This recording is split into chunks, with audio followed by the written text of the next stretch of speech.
Assalamualaikum warahmatullahi wabarakatuh. Jumpa lagi dengan saya di Abil Maywa Channel. Jadi teman-teman, channel ini merupakan channel pendidikan tempat kita berbagi tentang aplikasi pendidikan, Microsoft Office, serta tips dan triks komputer. Jadi di video kali ini teman-teman, kembali lagi admin akan berbagi sebuah video informasi cukup penting untuk teman-teman guru honorer di seluruh Indonesia, yaitu 3 skema terbaru kelulusan guru honorer di seleksi tahap 1 P3K Guru. Jadi nantinya akan ada aroma kompetisi antar peserta teman-temannya, itu kita tidak bisa hindari karena memang faktanya seperti itu. Makanya di sini admin mencoba menyampaikan kepada teman-teman 3 skema terbaru kelulusan guru honorer di seleksi tahap pertama P3K Guru, dan skema yang admin tampilkan pada hari ini dipastikan itu juga akan tampil di lapangan pada saat teman-teman mengikuti proses seleksi guru P3K di tahun 2021. Seperti itu teman-teman ya. Oke teman-teman, tanpa basa-basi lagi kita langsung ke videonya saja. Jadi yang pertama di sini adalah skema yang pertama adalah di sebuah sekolah, anggaplah di SD Batu Api, yang mana di sini formasi P3K yang disediakan adalah 3 guru kelas ya.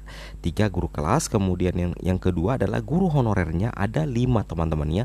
5 guru honorer, yang mana yang pertama itu memiliki sertifikat pendidik, kemudian yang kedua 3 orang itu adalah berusia 35, dan satu di antara mereka itu, atau satu di antara dari kelima teman-teman guru honorer itu berusia di bawah 35 alias non afirmasi. Nah, tentunya fakta yang admin tampilkan di sini teman-teman adalah fakta yang akan terjadi di lapangan, meskipun sebenarnya nantinya mungkin dari segi jumlah mungkin berbeda dengan apa yang admin tampilkan, tapi dari segi kasus saya yakin bakalan ada yang sama dengan apa yang admin tampilkan di sini. Nah, kira-kira skema apa yang akan terjadi jika posisi seperti ini? Nah, di sini kita lihat ada beberapa skema yang bisa terjadi. Ada bisa fakta yang akan terjadi jika di formasi P3K 3 guru kelas, kemudian 5 guru honorer yang linear semua, ada yang berserdik dan 3 orang yang tidak berserdik tetapi usia 35, dan 1 orang diantaranya usia di bawah 35 tahun.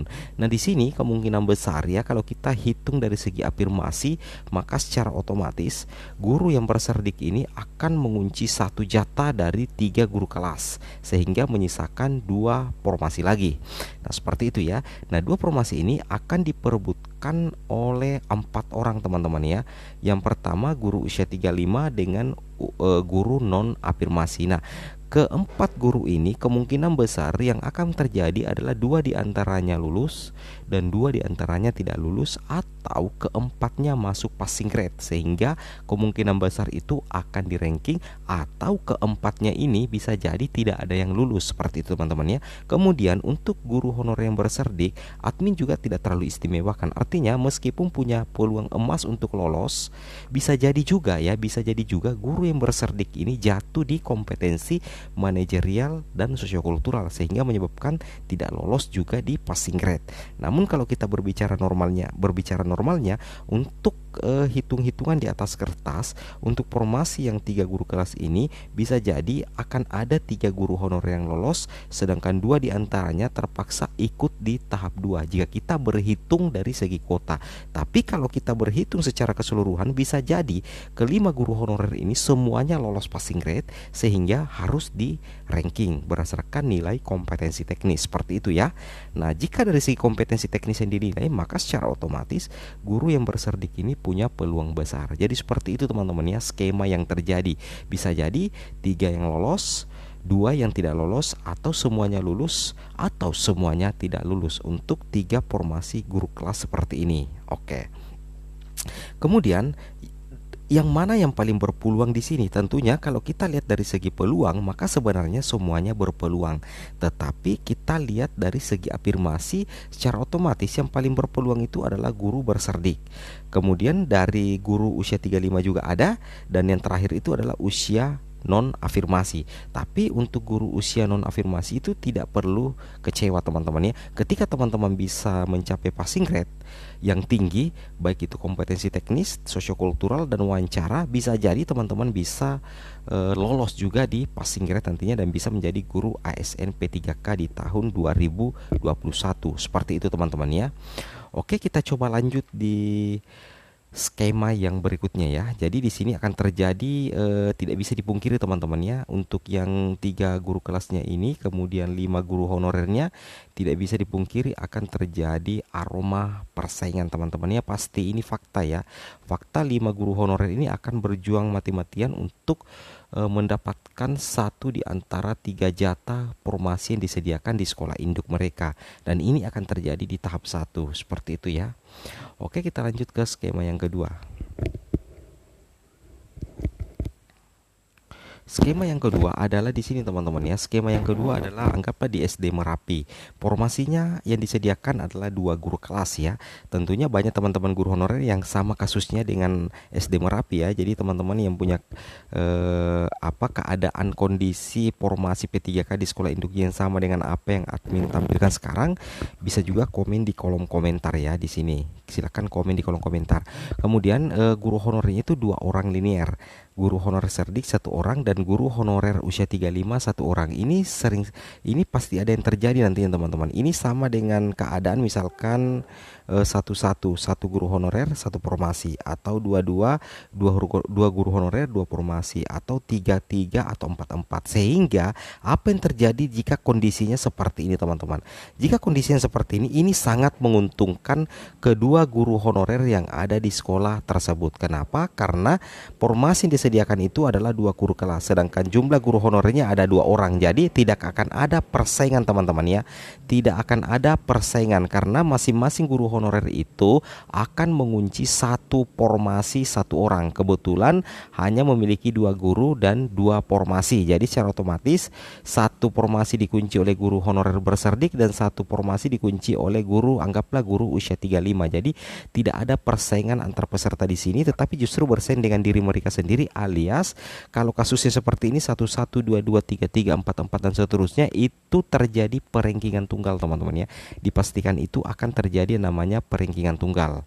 Nah, ini sangat menguntungkan ya, ini sangat menguntungkan. Oke, bagi yang mengalami kondisi seperti ini silakan teman-teman komen di kolom komentar ya. Silakan komen. Ini admin cuma menampilkan fakta yang ada di lapangan ya. Apakah kasus kondisinya sama dengan 2 guru kelas atau 2 formasi linear, atau 3 4 5 5, itu sama saja dengan kondisi yang ada di SD Merapi ini. Seperti itu teman-teman ya. Oke, kita coba lanjut ke yang ketiga. Ya, kondisi yang ketiga adalah di SD Mentari. Nah, di SD Mentari anggaplah teman-teman formasi P3K-nya itu adalah 2 guru kelas ya, 2 guru kelas, kemudian guru honorernya 2 orang. Tapi dari 2 orang ini ternyata ada 1 guru honorer yang tidak linear. Anggaplah karena ini adalah SD, ada 1 guru honorer yang ternyata hanya berijazah bahasa Inggris. Jadi terpaksa harus melamar ke sekolah yang menyediakan formasi bahasa Inggris seperti itu. Jadi secara otomatis formasi yang lowong itu ada 1 jatah. Nah, apa yang terjadi? Jika seperti ini maka tetap terjadi perengkingan tunggal di sekolah atau di SD Mentari. Karena masih ada 1 guru honorer yang sukses mengunci 1 formasi. Jadi terjadi perengkingan tunggal. Tetapi di SD Mentari menyisakan 1 jatah formasi yang ditinggalkan oleh 1 guru honorer yang tidak linear. Jadi secara otomatis guru dari sekolah lain yang tidak memiliki formasi di sekolah induk itu bisa melamar ke SD Mentari. Kenapa bisa melamar ke SD Mentari? Karena di SD Mentari itu tidak ada jatah formasi teman-teman. Di SD Mentari itu ada 1 jatah yang tidak mungkin lagi diisi oleh guru honorer yang bersangkutan atau guru honorer sekolah induk. Sehingga sesuai dengan Permenpan RB nomor 28 tahun 2021, itu teman-teman guru honorer bisa melamar juga formasi di SD Mentari. Nah, di SD Mentari nantinya ini akan terjadi perengkingan tunggal untuk guru sekolah induk dengan 1 formasi, sedangkan 1 formasi lowong akan diperebutkan oleh guru honorer dari sekolah lain yang melamar formasi di SD Mentari. Dan di sini akan terjadi pengelompokan teman-teman ya. Akan ada 2 kelompok, ada kelompok 1 ya dengan kelompok 2 ya. Kelompok 1 itu adalah guru honorer yang mengunci formasi yang ada di SD Mentari, sedangkan kelompok B itu adalah guru-guru honorer dari sekolah lain yang memperebutkan 1 jatah formasi. Justru guru sekolah induk di kondisi seperti ini tenang-tenang saja teman-teman ya, karena tidak ada persaingan antar kelompok. Sedangkan di kelompok B yang diisi oleh guru-guru honorer dari sekolah lain itu akan saling berkompetisi untuk memperebutkan 1 jatah jatah ASN P3K yang ditinggalkan oleh salah satu guru honorer yang tidak linear tadi. Seperti itu teman-teman ya. Oke, jadi ini adalah 3 fakta teman-teman ya, 3 fakta yang pasti akan terjadi di seleksi P3K tahun 2021. Jadi dari ketiga kondisi ini atau dari ketiga skema ini silakan teman-teman guru honorer komen, kemudian tulis hashtagnya pertama, kedua atau ketiga, skema 1, skema 2 atau skema 3. Nanti kita diskusikan di kolom komentar teman-teman ya. Kita jadikan kolom komentar sebagai ajang silaturahmi seperti itu. Oke, mungkin cukup sampai di sini video informasi saya. Semoga videonya bermanfaat. Jangan lupa like, comment, and subscribe. Assalamualaikum warahmatullahi wabarakatuh.